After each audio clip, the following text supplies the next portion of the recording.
Shalom. Bagaimana kabarnya hari ini? Luar biasa karena kita punya Tuhan yang luar biasa. Berapa banyak yang mau masuk dalam dimensi yang baru? Ketika kita mendengar tentang kata dimensi yang baru, apa yang ada di dalam benak saudara? Tahun ini punya rumah baru? Ya, apalagi banyak aplikasi di Facebook ramalan untuk tahun ini. Banyak orang Kristen yang ngeklik, ya, maka tahun ini engkau akan punya rumah baru, rumah impianmu seperti ini. Jangan terlalu banyak hidup dalam halusinasi. Ya. Ketika mendengar tentang dimensi yang baru, itu artinya kita akan bersiap masuk dalam dimensinya Tuhan. Dan saudara, dimensinya Tuhan itu ketika kita mau masuk, enak atau tidak? Halo? Masuk dalam dimensinya Tuhan enak atau tidak? Ya, tidak enak, berarti nggak mau masuk. Mau, ya, tidak enak buat daging, tapi membawa kita kepada kebahagiaan dan damai sejahtera. Biar kita mau bilang, Tuhan, di waktu-waktu yang sisa ini, biar kami mau matikan daging kami, biar kami mau siksa daging kami untuk mencapai dimensinya Tuhan. Amin. Langsung saja kita buka yuk. 1 Korintus pasal yang kedua. Memasuki dimensinya Tuhan, menikmati berkat Tuhan, kita harus selaras dengan apa yang Tuhan mau dalam hidup kita. 1 Korintus pasal yang kedua ayat yang ke-6 mulai. Di sana dikatakan hikmat yang benar. Karena banyak orang Kristen katanya ikut Tuhan tapi hikmatnya tidak benar. Tidak hidup menurut jalannya Tuhan, tapi sukanya bikin jalan sendiri. Amin apa amin? Lalu kalau sudah jadi masalah, persoalan, baru datang sama pendeta. Saya sudah salah jalan, Bu, ya. Ada orang yang datang sama saya, Bu Debbie, saya mau bunuh diri. Kenapa? Saya ditipu, Bu, 25 miliar. Saya bilang, itu uang semua? Atau campur daun? Uang semua, Bu, 25 M. Makanya saya pengen mati, bunuh diri, tapi nggak tahu kenapa tiap mau bunuh diri kan bukannya ibu. Dalam hati saya pret. Saya bilang, ibu harusnya ingat saya waktu punya uang 25 M. Bukan saya mau minta itu uang, bukan. Ya. Kalau saudara mau ambil keputusan apapun, tanya jalan Tuhan itu yang terbaik itu gimana. Kalau saudara tidak mengerti, tanya sama hamba Tuhan. Datang gini, ya Bu Debbie, ini kan saya punya uang 25 M. Terus, ini saya mau ikut saham, Bu. Maka saya akan tanya, ibu mau ikut saham untuk apa dulu? Pengen cepat kaya. Sudah baca ayatnya? Emang ada ya, Bu? Ada. Belum tahu? Saya bacakan. Barang siapa yang ingin cepat kaya, pasti akan jatuh dalam berbagai-bagai pencobaan. Itu sudah satu paket. Jadi selamat kalau sekarang ibu sedang menggenapi firman Tuhan. Kalau konseling sama saya, jangan kecewa, jangan kepahitan. Karena saya ngomong apa adanya saja. Saya bukan tipe pendeta yang bermanis-manis di depan saudara. Ya, saya bilang apa adanya. Ibu sedang menggenapi firman. Siapa yang ingin cepat kaya jatuh dalam berbagai-bagai pencobaan. Nah, ini sedang ibu alami. Lah iya, terus gimana, Bu? Ya berserah. Jangan tanya 25 M. Saya juga cekot-cekot mikirin 25 M, Ibu. Apalagi saya. Kebayang aja belum pernah punya uang 25 M di rekening. Saudara, hidup ini kita butuh hikmat Tuhan. Kenapa? Karena untuk bisa menikmati jerih payahmu di dunia ini pun engkau butuh anugerah Tuhan. Ada orang dikasih karunia untuk mencari banyak, tapi tidak diberi karunia untuk bisa menikmati dari hasil yang dia cari. Untuk itu pun kita butuh anugerah Tuhan. Makanya kita pengkhotbah berkata, aku telah melihat di bawah matahari ini, manusia itu diberikan pekerjaan oleh Tuhan untuk melelahkan diri saja. Sesungguhnya benar atau benar saudara, kita bangun pagi kerja, lalu kita tidur, capek, besok kerja lagi. Benar, Alkitab bilang, manusia itu diberi pekerjaan hanya untuk melelahkan diri. Lalu kalau sudah lelah, pulang tidur, ngumpulin banyak, tapi belum tentu bisa dinikmati. Makanya saya suka bilang gini, jangan iri sama orang kaya, karena yang berbahagia di dunia ini bukan orang kaya, tapi orang yang hidup dalam perkenanan Tuhan. Amin. Nggak usah iri, enak banget ya punya uang ya, wah miliaran, tapi pikirannya juga cekot-cekot mikirin cicilan. Amin. Ya, orang kaya mikirin 10 M, otaknya pusing. Kita mikirin 10 juta, pusing nggak? Pusingnya sama nggak? Yang beda apanya? Nolnya. Jadi sesungguhnya manusia itu hanya ditipu oleh nol saja. Amin. Benar, Alkitab bilang hidup ini adalah kesia-siaan. Makanya pengkhotbah mengingatkan, akhir kata dari segala yang ditulis dalam kitab ini adalah hiduplah takut akan Tuhan. Karena sebanyak apapun yang engkau miliki dalam hidupmu, kalau engkau tidak hidup takut akan Tuhan, maka engkau tersesat dalam hidup ini. Engkau tidak akan menikmati kebahagiaan. Orang yang berbahagia, orang yang hidup dalam perkenanan Tuhan, lalu dia bisa mensyukuri jerih lelahnya, seberapapun itu dia mensyukurinya, itu pun anugerah Tuhan. Ya, ada orang yang gaji cuma 3 juta, tapi dia hidup berbahagia dengan istri dan anak-anaknya. Ada yang uang ratusan miliar, tapi cekot-cekot tiap hari. Saudara pilih yang mana?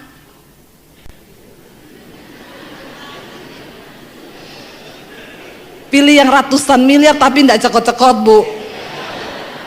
Itu bukan pilihan. Itulah manusia. Apa sih artinya hidup ini? Saya satu kali naik taksi. Saya tanya sopir taksinya, Pak, udah berapa tahun jadi sopir taksi? Belum lama, Bu, baru 25 tahun. Pak, emang cukup jadi sopir taksi gajinya? Ya, Bu, cukup tidak cukup itu kan tergantung kita. Saya punya anak sekarang sudah kuliah. Saya punya istri 1. Istri itu 1 aja. Nggak usah banyak-banyak bapak-bapak, amin. Apalagi ada simpenan-simpenan. Itu yang bikin cepet mati. Dengar ya bapak-bapak yang ada di sini ya. Kemarin tuh ada berita bupati yang mati di hotel lagi main sama pegawai biliar. Mati dalam keadaan begitu, saudara, coba. Itu udah nggak dapat anugerah. Alkitab berkata, cari Tuhan selama ia berkenan ditemui. Karena ada saatnya Tuhan sudah tidak berkenan. Makanya jangan terus hidup dalam dosa ya. Engkau nggak pernah tahu sampai umur berapa engkau dikasih waktu. Engkau tidak pernah tahu kapan engkau mati, dengan cara apa. Ya, mati lagi di gereja, puji Tuhan, haleluya 12 kali. Tapi kayaknya jarang orang mati di gereja. Yang banyak mati lagi di hotel, terutama bapak-bapak.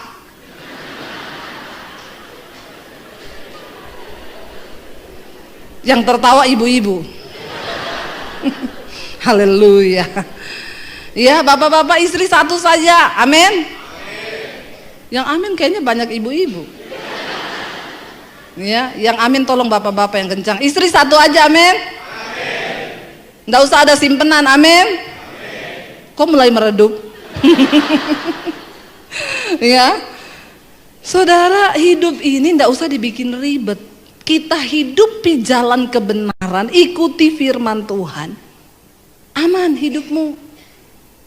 Ya, enak bersama Tuhan. Tadi pagi saya sampaikan, Orang yang hidup dalam dimensi Tuhan tuh begini saudara. Kalau saudara lihat roket waktu dia itu mau dikirim keluar angkasa, dia akan membutuhkan power yang cukup besar ketika dia harus menembusi atmosfer bumi. Itu segala kekuatannya dikerahkan, powernya full untuk bisa tembusi atmosfer bumi. Tapi ketika dia sudah berhasil melewati atmosfer, dia nggak butuh power lagi. Dia tinggal melayang, mengorbit, melakukan setiap tugas. Hidup ini begitu.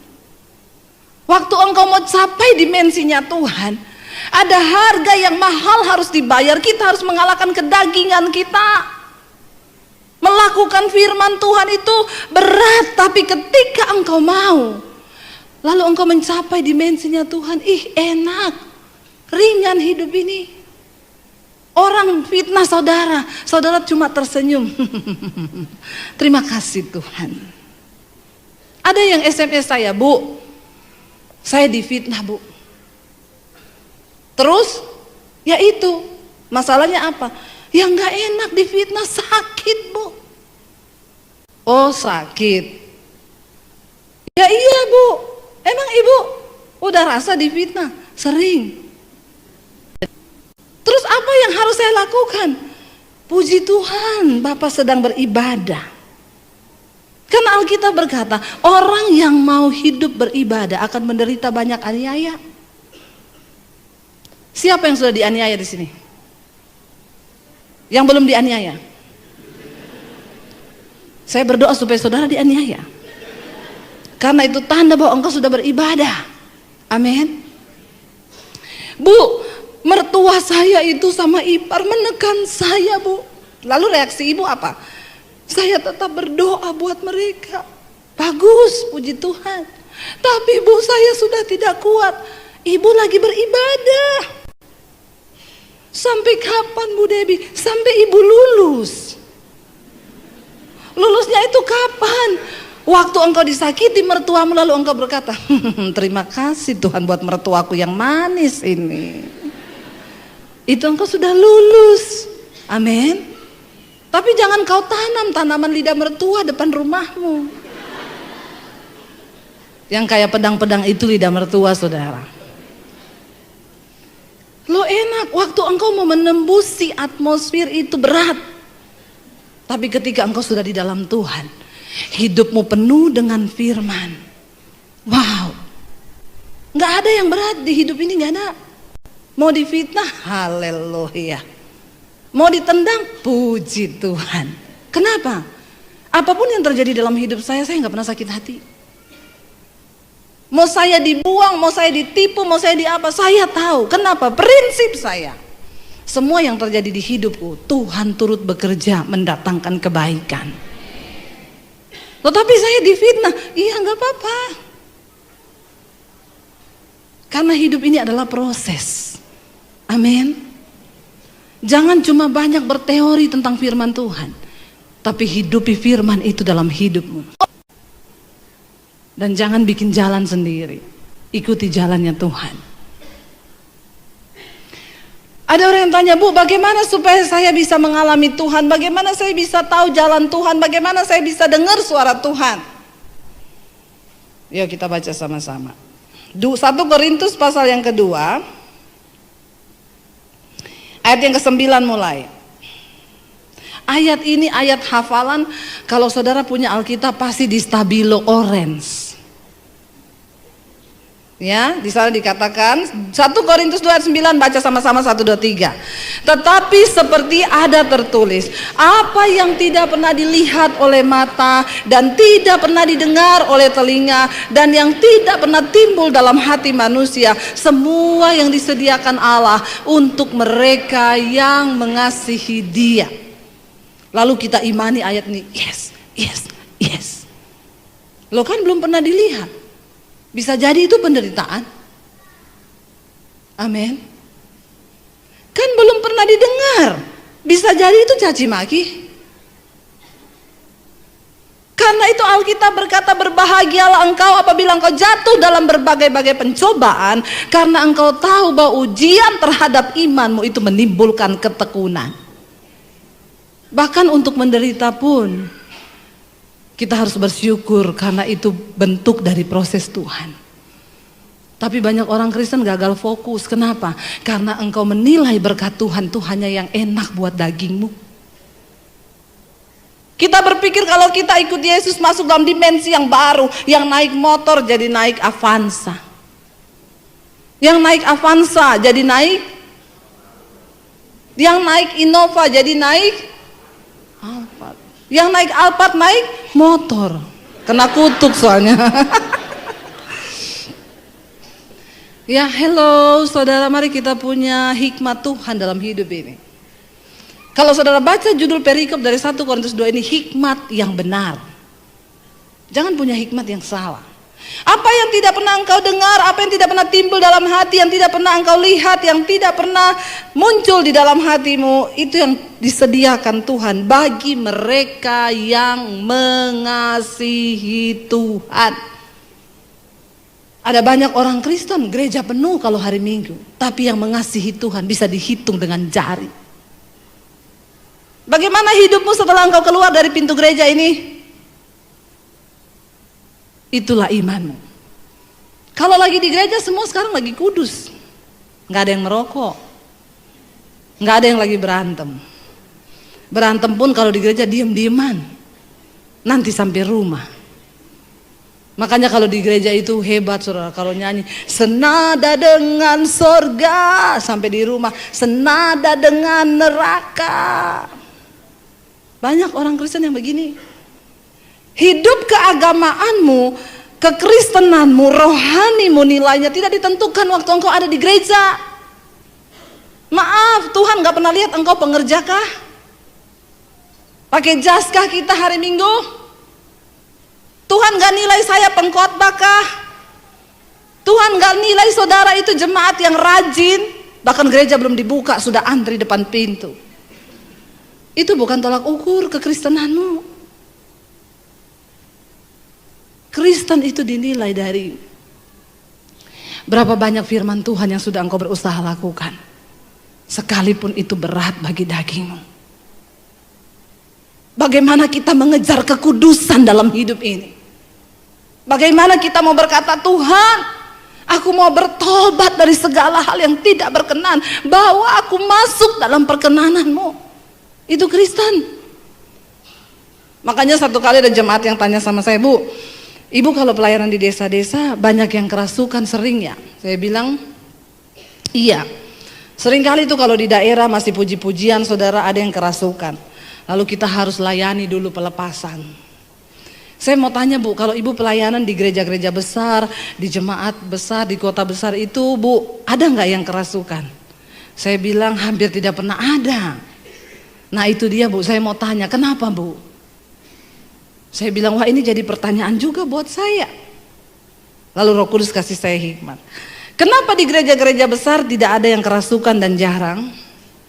Karena di gereja besar, di kota besar, setan sudah tidak bekerja.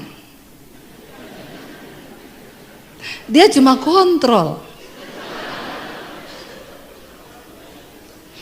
Hari Minggu, setan cuma ngintip depan pintu gereja. Penuh bro, penuh. Lancar, lancar coy. Lanjutkan, Setan gak takut kalau gereja penuh. Setan gak takut Anda rajin ke gereja. Setan takut ketika engkau mulai melakukan firman Tuhan. Setan takut ketika engkau mulai belajar hidup dalam kekudusan. Setan takut ketika engkau mulai berkata, Tuhan, apa kehendakmu bagi hidupku? Di situ setan akan gemetar. Ya, kenapa di kota tidak ada yang kerasukan? Setan bilang, dagingnya udah gede. Saudara, daging kita ini tidak ada hubungannya sama setan. Dengar baik-baik, daging kita ini tidak ada hubungannya sama setan. Dan Alkitab berkata, keinginan daging itu telah nyata. Galatia 5:19-21. Percabulan, kenajisan, hawa nafsu, amarah, kedengkian, iri hati, pertikaian, roh percederaan, ketamakan, kepentingan diri sendiri, itu daging.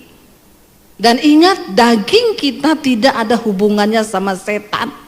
Ini daging. Makanya kalau ada orang selingkuh, jangan salahkan.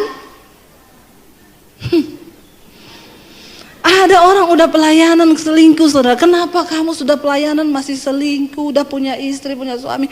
Iya bu, gara-gara setan. Setan yang lihat saudara ngomong gini, ih enak di lu, sial di gua. Sampai setan bilang sama Tuhan, saya udah gak mau jadi setan Tuhan. Kenapa? Manusia lebih setan dari setan. Orang dia ngikutin dagingnya, dia salahin setan. Hello? Dengar baik-baik, setan tidak akan pernah bisa melakukan kehendaknya dalam hidup kita kalau engkau tidak bekerja sama dengan dia dalam pikiranmu. Dan ingat, percabulan, kenajisan, hawa nafsu, pertikaian itu bukan setan, itu daging. Amin. Makanya Rasul Paulus bilang, aku melatih tubuhku dan menguasainya seluruhnya, supaya jangan setelah aku memberitakan Injil, aku ditolak sama Tuhan. Satu-satunya yang bisa membuat Tuhan menolak kita adalah karena engkau hidup mengikuti perbuatan tubuh dan dagingmu. Amin. Bertobat saudara. Ayat ini berkata begini, tetapi ada tertulis apa yang tidak pernah dilihat, tidak pernah didengar, nggak pernah dilihat oleh mata, tidak pernah timbul dalam hati, Tuhan sediakan bagi mereka yang mengasihi Dia. Ayat 9 berkata bagi ayat 10. Karena kepada kita Allah telah apa? Menyatakan oleh Roh. Sebab Roh menyelidiki segala sesuatu, bahkan hal-hal yang tersembunyi dalam diri Allah. Apa itu Pentakosta? Roh Kudus turun kepada umatnya. Karena itu Alkitab berkata, dosa yang tidak terampuni adalah dosa menghujat Roh Kudus. Apa itu menghujat Roh Kudus? Bukan waktu saudara ngomong ini, apa itu gereja? Bukan itu. Menghujat Roh Kudus itu adalah ketika Roh Kudus berbicara dalam hatimu, mengingatkan engkau tentang dosa, lalu engkau tidak bertobat. Engkau terus hidup dengan dagingmu. Roh Kudus ngomong itu dosa, lu jangan selingkuh, itu dosa, kita tetap selingkuh. Kamu jangan jadi homo, homo itu dosa karena Tuhan menciptakan laki-laki dan perempuan. Kenapa kamu tetap jadi homo? Engkau menghujat Roh Kudus ketika engkau terus berbuat kenajisan itu. Roh Kudus sudah ngomong, jangan jadi pelakor. Karena itu tidak berkenan di mata Tuhan. Engkau terus hidup dalam dosa itu, engkau menghujat Roh Kudus. Waktu engkau ada dalam kepahitan, Roh Kudus bicara, ampuni orang yang menyakiti kamu. Karena firman Tuhan berkata, ampunilah orang yang menyakiti hatimu. Dan engkau tetap kepahitan, engkau menghujat Roh Kudus loh. Setiap hari Roh Kudus itu berbicara, mengingatkan kita tentang hukum-hukum Tuhan. Saudara baca Alkitab atau tidak, sebenarnya Tuhan menaruh hukumnya dalam hati manusia. Siapa yang mengingatkan? Roh Kudus. Dan ketika Roh Kudus bicara, engkau gak pernah dengar, tiap hari engkau hidup terus dengan dosamu, maka engkau sudah menghujat Roh Kudus. Dan hidupmu berjalan kepada kebinasaan. Itu dosa yang tidak terampuni. Amin. Siapa yang bisa menyelidiki Allah? Roh Allah itu sendiri. Sekarang kita mulai temukan ini, bagaimana cara kita mengenal Tuhan, mengenal jalannya, mengetahui isi hati Tuhan. Ya engkau harus dipenuhi Roh Kudus. Hidupmu harus dipimpin oleh Roh Kudus. Namanya juga Roh Kudus, pasti dia suka sesuatu yang kudus, bukan rokok, kudus. Ya, amin saudara. Enggak usah tanya-tanya pendeta, Bu, merokok itu dosa atau tidak. Anda tahu kok. Orang di dus rokoknya ada ditulis, rokok itu membunuhmu. Ada yang tanya, Bu, di mana ayatnya dilarang merokok? Saya bilang di pom bensin. Baca di sana besar tulisannya. Jangan cari di Alkitab terlalu kecil. Lo maksud ibu ngomong begitu apa? Kalau di pom bensin saja Anda tidak diterima, apalagi di sorga. Amin. Ya, jadi buat yang merokok, enggak usah tanya di mana ayatnya, baca di pom bensin. Kalau di pom bensin Anda tidak diterima, apalagi di sorga. Satu kali saya khotbah begitu di satu gereja, Saya dikejar sama satu orang bapak, orang Ambon. Dia bilang, ibu pendeta. Saya menoleh ke belakang, sangar saudara. Orang Ambon. Seng makan mati, makan seng juga mati dia.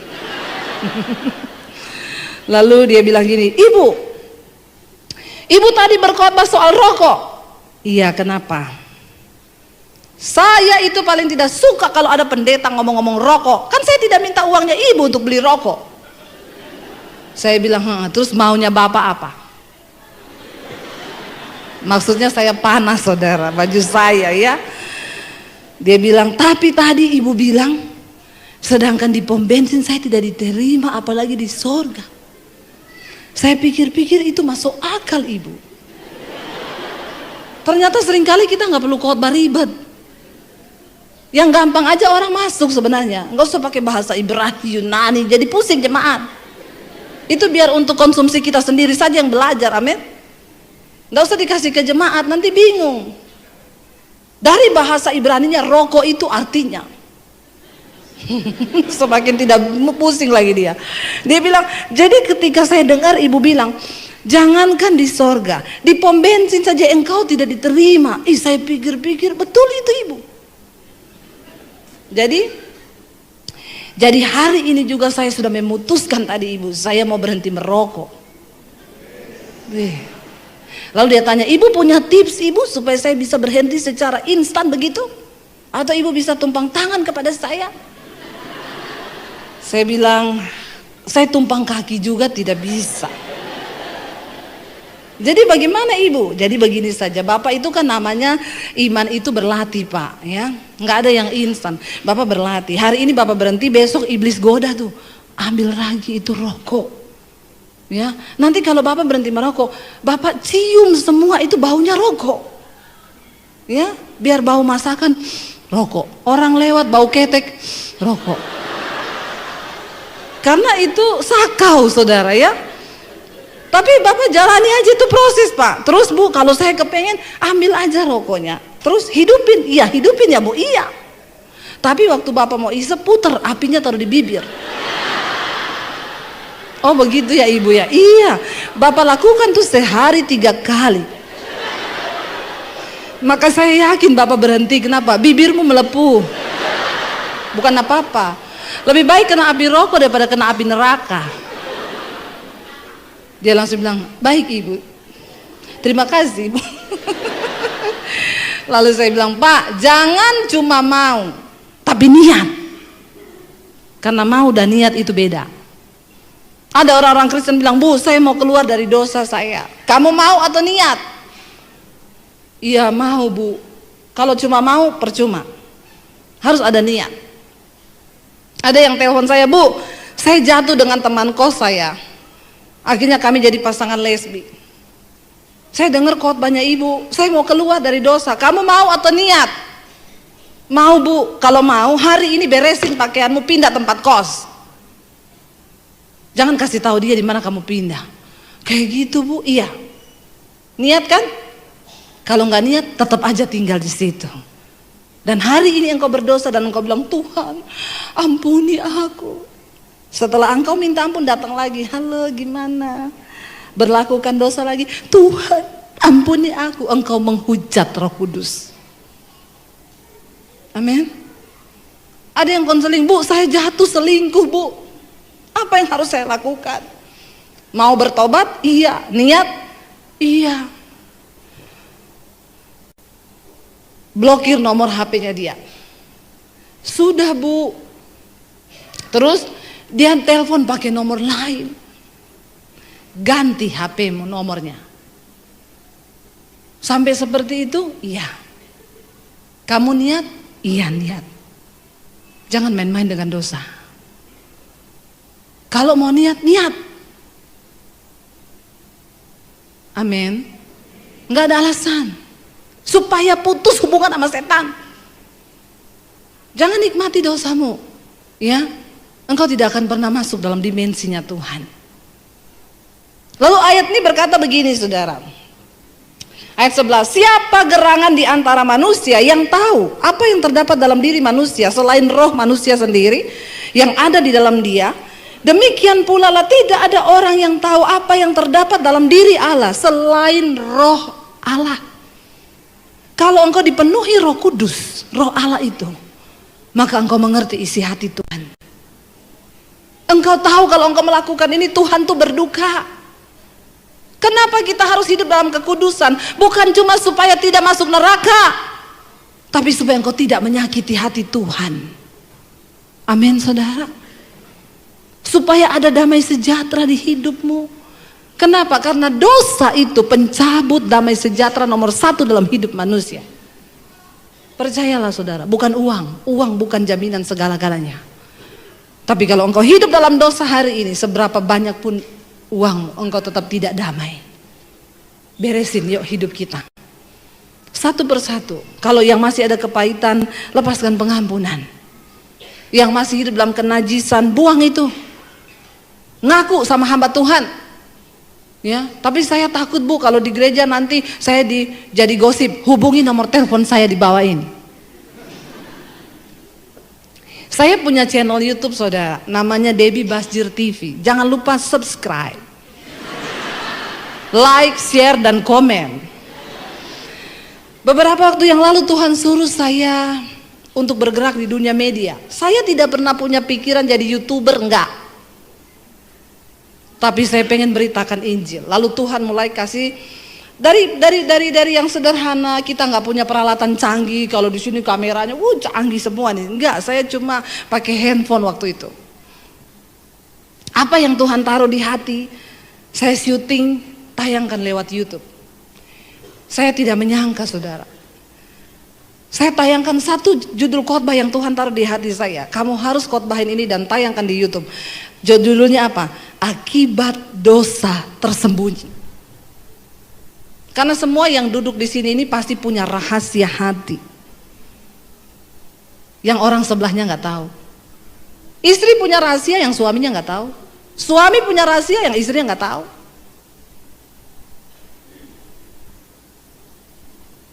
Tidak usah angkat tangan. Di dalam hati saja. Lalu saya tayangkan khotbah itu, yang nonton hampir 100.000. Tiba-tiba, Bu, minta nomor HP dong. Saya kasih nomor saya 081567037795. Satu lagi, Bu, minta nomor HP, saya kasih. Kalau yang nonton 100.000, yang konseling seperempat saja. Sudah berapa itu saudara? Lalu HP saya tiba-tiba error. Bunyi-bunyi sendiri, ting ting ting ting ting ting ting ting ting ting ting ting ting ting. Saking yang konseling itu banyak. Tapi saya bahagia. Saya mulai konselingin satu-satu. Bu, saya ada dosa tersembunyi Bu, saya mau ngaku. Ada seorang homo yang mengaku sama saya. Saya homo Bu. Saya mau ngaku Bu, saya gini. Saya bilang puji Tuhan. Kalau kamu dengar khotbah saya lalu kamu tergerak untuk mengakui dosamu, itu artinya Roh Kudus bicara. Iya Bu, sejak saya dengerin khotbah Ibu, saya nggak tahu tiap malam sebelum tidur ada suara yang datang di telinga saya dan berkata, tinggalkan dosamu dan bertobatlah. Lalu dia tanya sama saya, itu suaranya siapa Bu? Suara Tuhan, suara Roh Kudus. Masa itu suara Roh Kudus Bu? Roh Kudus bicara sama saya? Iya. Karena tugas Roh Kudus yang pertama adalah menginsyafkan dosa.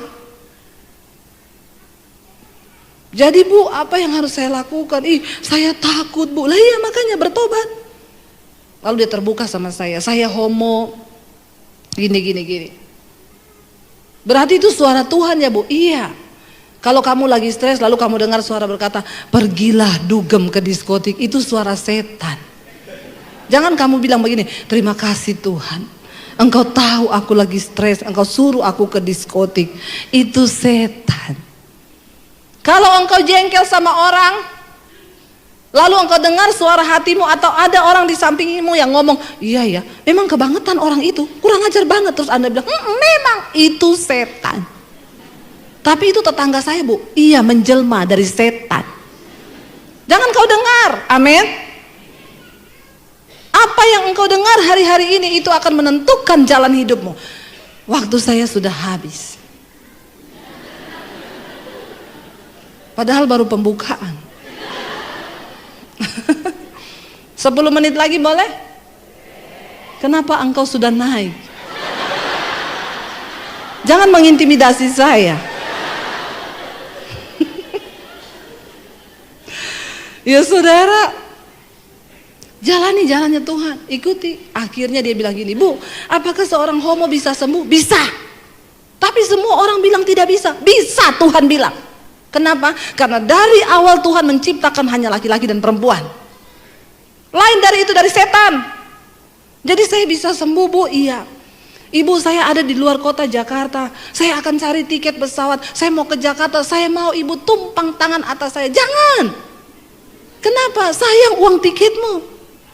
Tidak ada satu pendeta hebat pun yang bisa tumpang tangan ke atasmu lalu engkau bisa sembuh. Lalu siapa ibu? Biar saya tumpang kaki juga tidak bisa.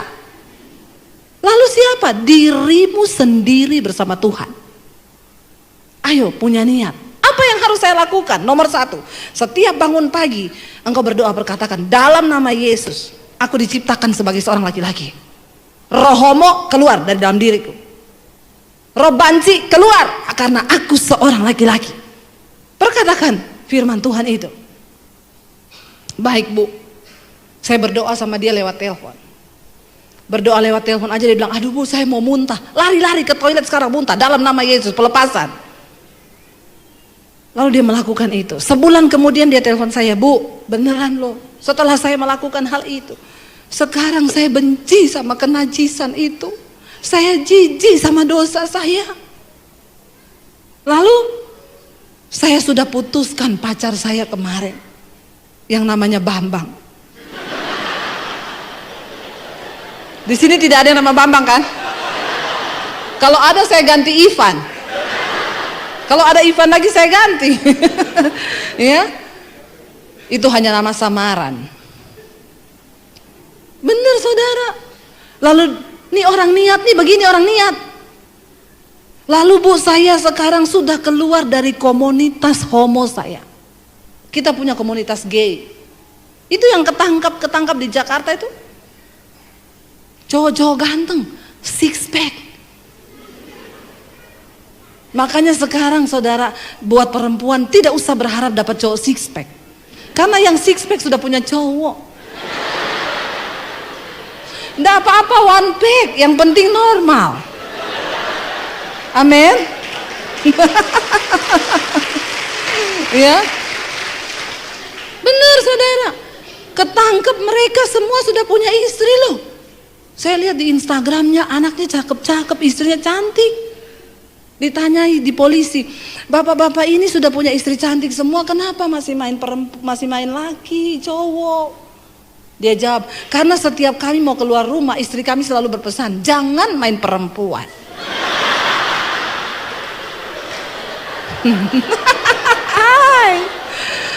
Astagfirullah. Subhanallah. Jadi tolong ibu-ibu sekarang kalau berpesan kepada suaminya, ditambahin, Pak, jangan main perempuan ya, apalagi main laki-laki. Karena dunia sekarang ngeri, setan itu merajalela dan daging kita ini yang bahaya. Amin. Sedikit lagi ayatnya ya. Ayat yang ke-12 berkata begini, kita tidak menerima roh dunia. Amin. Tetapi roh di sana dikatakan kita tidak menerima roh dunia, tetapi roh yang berasal dari Allah, ya, supaya kita tahu apa yang dikaruniakan Allah kepada kita. Anda sudah jadi Kristen berapa puluh tahun, sayang sekali kalau Anda tidak tahu apa yang dikaruniakan Allah bagi hidupmu. Dan semua yang Tuhan firmankan itu ya dan amin saudara. Gak ada satupun yang bohong. Yes, engkau tinggal hanya masuk dalam dimensi Tuhan saja. Matikan dagingmu. Lalu ayat yang berikutnya di sana dikatakan 13, dan karena kami menafsirkan hal-hal rohani kepada mereka yang mempunyai roh, kami berkata-kata tentang karunia-karunia Allah dengan perkataan yang bukan diajarkan kepada kami oleh hikmat manusia, tetapi oleh roh. Ada orang yang mendengar khotbah saya di YouTube, dia bilang begini, kan saya kalau khotbah tuh seringkali saya bilang, saudara, lalu Tuhan berkata kepada saya, lalu dia komen di YouTube saya gini, hah, situ dukun. Enak banget bisa dengar suara Tuhan. Saya bilang, Pak, sayang banget ya Bapak orang Kristen, tapi gak percaya kalau Tuhan masih bisa berbicara. Jadilah sesuai imanmu. Kalau engkau tidak percaya maka hal itu tidak akan terjadi. Tapi kalau engkau percaya maka Tuhan bisa berbicara kepadamu. Lalu saya bilang sama dia, Pak, jangan mempelajari Tuhan, tapi alamilah Tuhan secara pribadi. Dia bilang, Ibu, saya ini orang pintar, Bu. Saya belajar sampai di Amerika, Australia. Saya ikut sekolah-sekolah seminari teologi. Saya belajar tentang Tuhan. Dan memang benar, saya nggak dapat apa-apa. Makin tinggi pengetahuan saya, makin sombong saya. Saya bilang, Pak, saya bukan orang pintar. Karena memang saya jarang minum tolak angin. Karena orang pintar cuma minum ya, mau pintar. Ini yang Rasul Paulus maksudkan di sini, kami berkata-kata bukan dengan hikmat manusia. Kalau bicara teologi saya tidak ada titel sampai STHHH, MTH, enggak. Tapi saya mengalami Tuhan. Dan apa yang saya ajarkan saya terima dari Roh Allah. Itu tidak bisa dipahami secara manusia. Satu kali saya disuruh khotbah di depan dosen-dosen sekolah teologi dan rektor. Saya kaget, saudara. Diundang Natal, duduk satu meja bundaran. Waktu saya duduk, mereka semua menatap saya. Lalu ada satu orang bilang, Bu, kenalkan ini rektor sekolah teologi. Saya langsung duk. Shalom, Pak. Ini dosen bahasa Ibrani. Shalom, Pak. Ini dosen Yunani. Shalom, Pak. Ini, waduh, saya deg-degan, keringat dingin. Saya berdoa, Tuhan Yesus tolong. Karena khotbah di depan orang-orang seperti ini, dia akan lihat teologianya sampai di mana, penafsirannya salah.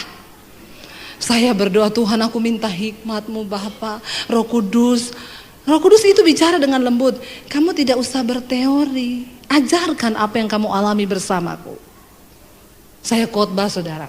Selesai khotbah, saya duduk. Rektornya diundang doa firman Tuhan setelah khotbah. Dia berdoa, Tuhan, terima kasih. Karena hari ini kami telah mendengar, bukan manusia yang berkata-kata, tapi Tuhan sendiri. Saya nangis loh, saudara. Padahal tadinya saya sudah deg-degan dan gemeteran. Tapi ternyata waktu kita mengajarkan bukan hikmat manusia, Roh Kudus itu sumber hikmat, sumber pengetahuan, sumber segala-galanya. Dia yang menyelidiki apa yang ada dalam diri Allah. Dan kalau roh itu ada dalam diri kita, roh yang lebih besar dari segala roh yang ada dalam dunia ini, apa yang Anda gak bisa lakukan bersama dia? Engkau bisa keluar dari homoseksualmu, engkau bisa keluar dari ikatan lesbian, engkau bisa berhenti merokok. Perkatakan, roh yang ada dalamku lebih besar dari segala roh yang ada di dunia ini. Amin. Yang terakhir, benar-benar terakhir. Haleluya. Ayat 14, baca sama-sama dengan suara yang keras. Ini benar-benar terakhir. Ayat gongnya ini. 1, 2, 3. Tetapi manusia duniawi tidak menerima apa yang berasal dari Roh Allah, karena hal itu baginya adalah suatu kebodohan, dan ia tidak dapat memahaminya, sebab hal itu hanya dapat dinilai secara rohani. Banyak orang Kristen setiap minggu duduk di kursi gereja, tapi dia masih manusia duniawi. Sebab barang siapa mencintai dunia dan segala apa yang ada di dalamnya, maka kasih akan Allah tidak ada dalam dirimu. Apa yang ada dalam dunia ini? Cuma 3 hal. Keinginan mata, keinginan daging, dan keangkuhan hidup. Kenajisan, percabulan, itu yang ada dalam dunia ini. Kesombongan. Dan kalau engkau mencintai dunia, maka engkau tidak akan pernah mengerti kehendak Tuhan. Engkau tidak akan pernah bisa masuk dalam dimensinya Tuhan.